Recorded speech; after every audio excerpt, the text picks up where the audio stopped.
Hi everyone and welcome back to my channel. In this video, I will introduce you to the new series that I will be creating on this YouTube channel. So before I begin, don't forget to subscribe to stay updated for the latest tutorials.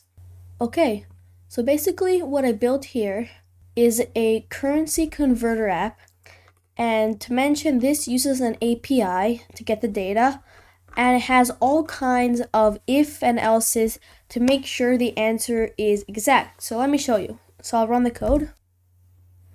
And over here is a currency converter app. So to start, you could pick any currency you want. This has all the currencies in the world. So by default, it's selected to US dollars.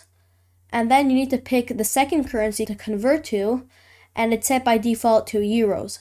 So we'll select the amount, for example, $100 to euros, and then we'll press on the convert button.